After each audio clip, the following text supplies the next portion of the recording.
ডিসেম্বরের মধ্যেই দলবল নিয়ে কোর্টে আত্মসমর্পণ করার ঘোষণা দিয়েছেন আওয়ামী লীগ সভানেত্রী জননেত্রী শেখ হাসিনা।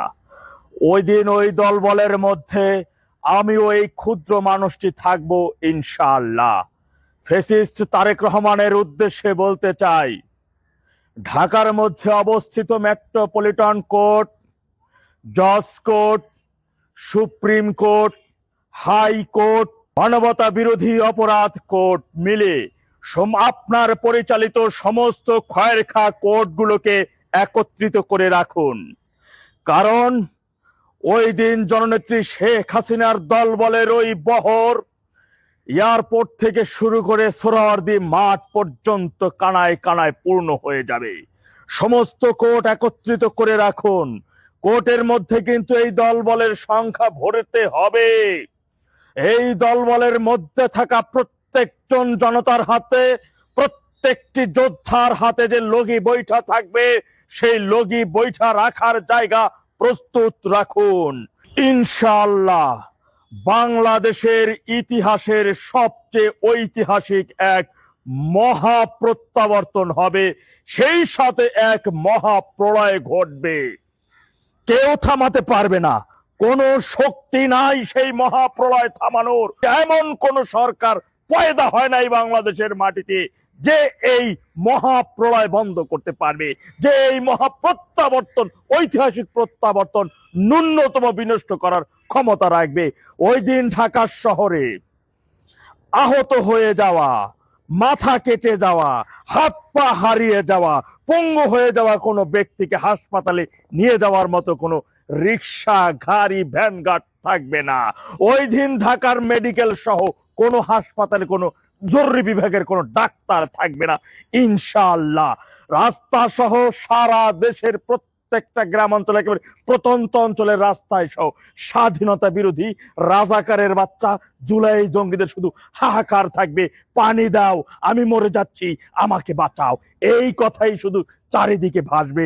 সাধারণ জনগণ, এই দেশকে যারা ধারণ করে, এই দেশকে যারা জন্ম দেওয়ার জন্য যাদের পূর্বপুরুষেরা জীবন বাজি রেখে যুদ্ধ করেছে, এই বাংলাদেশটাকে যারা ধারণ করে, তারা সেদিন উল্লাস করবে। উল্লাসের সাথে স্বাধীনতা বিরোধী রাজাকারের বাচ্চা, তারা এদেরকে যারা প্রশ্রয় দিয়েছে, সেদিন হবে শুধু তাদের হাহাকারের গান, তাদের হাহাকারের শব্দ। প্রিয় সহযোদ্ধা ভাইয়েরা আমার, যে যেখানে যে অবস্থায় আছেন, লগি বৈঠা প্রস্তুত করে সর্বোচ্চ প্রস্তুতি নিয়ে রাখতে হবে মানসিকভাবে। সময় কিন্তু বেশি পাওয়া যাবে না। খুব অল্প সময়ের মধ্যে আপনাদের এয়ারপোর্টে আসার জন্য স্বয়ং নেত্রী নিজে ঘোষণা দিবেন। যখন যে সময় ঘোষণা দেবেন, সেই সময়ের মধ্যেই অগ্নিশিখার ন্যায়, মহাপ্রলয়ের ন্যায় ছুটে চলতে হবে আপনাদেরকে। মনে রাখবেন, স্বাধীনতা বিরোধী রাজাকারের বাচ্চারা, ওরা কিন্তু দিনের বেলায় ফেসবুকে এসে ঘুরঘুর করে আসবে না আসবে না বলে, কিন্তু রাতের আধারে ওরা যখন একত্রিত হয়, তখন নিজেদের মধ্যে কম্পন সৃষ্টি হয়। যদি এসে পড়ে তাহলে আমাদের পরিণতি কি হবে? এরই মধ্যে কিন্তু কয় দিকে কয়টা স্টক করে ফেলছে, এর কোনো ঠিক নাই, হিসাব নাই। আপনারা নিজেরাই দেখেছেন, তারেক এরই মধ্যে একবার বলে দেশের ৭৫% ওকে সমর্থন দিতেছে, ওর কাজকে, আবার অন্যদিকে বলতেছে তারেক হাইরা গেলে বাংলাদেশ হাইরা যাবে। সুতরাং ফ্যাসিস্ট তারেক কর্তৃক প্রচারিত এই সংবাদের মাধ্যমে কিন্তু আপনাদের বুঝে নিতে হবে, ওর ভিত লড়াচড়া শুরু হয়ে গেছে। মাথায় রাখবেন, আন্তর্জাতিক শীর্ষ পত্রিকা রয়টার্স সহ দেশের আন্তর্জাতিক মানের ৯২টি পত্রিকায় একযোগে নেত্রীর সাক্ষাৎকার প্রকাশ করতেছেন। আজকে বিশ্ব শক্তিশালী সকল পত্রিকা সহ বিশ্বের গণমাধ্যমে সহ এখন প্রধান শিরোনামী হচ্ছেন আওয়ামী লীগ সভানেত্রী জননেত্রী শেখ হাসিনা।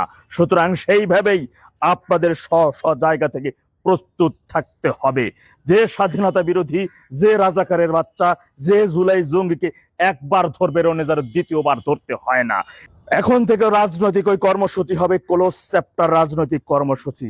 আমাদের এই গণতান্ত্রিক কর্মসূচি যেই বাধা দিতে আসবে, তার এই নিঃশ্বাস ওইখানে অফ হয়ে যাবে।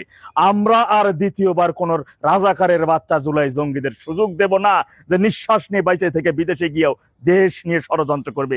এই ফ্যাসিস্ট তারেকের একবার কোমর মেরুদণ্ডের হাড্ডি ওরে ভাঙিয়ে দিয়া নিঃশ্বাস নিয়ে বেঁচে থাকার জন্য কি বিদেশে তখন ১/১১ সরকার ওরে পাঠাই দিছিল না যাক লোকটা বাইচা থাকুক। কিন্তু এবার তো প্রমাণ হয়েছে যে মেরুদণ্ডের হাড় ভাঙা যাওয়ার পরে বিদেশে যাইয়াও দেশ নিয়ে কিভাবে ষড়যন্ত্র করেছে। বিডিআর বিদ্রোহের মতন ঘটনা সহ একাধিক রাষ্ট্রদ্রোহের ঘটনা ওই ঘটাইছে। সুযোগ পাইয়া দেশে আইসাই এখন পুরো দেশটাকে পূর্ব পাকিস্তানে পরিণত করার জন্য গভীর ষড়যন্ত্র সে একের পর এক করে যাচ্ছে। ক্ষমতার আগে হাত পা ধরা, ক্ষমতার পরে পুরোপুরি চোখ পল্টি। সুতরাং এবার ওরেও দেশের জনগণ এমন ভাবে পল্টি মাইরা দিবে যাতে যেমন আর কোনোদিন সেই সুযোগ না হয় যে বাংলাদেশ নিয়ে ন্যূনতম ষড়যন্ত্র করার সেই সুযোগ, সেই সময়, সেই নিঃশ্বাস, সেই রকমের ব্রেন ওর দেহের মধ্যে যাতে না থাকে সেই ব্যবস্থা দেশের জনগণ সাথে নিয়ে করতে হবে আমাদেরকে। ইনশাআল্লাহ প্রস্তুত থাকুন, নেত্রী বহর আসছে। জয় বাংলা, জয় বঙ্গবন্ধু, বাংলাদেশ চিরজীবী হোক।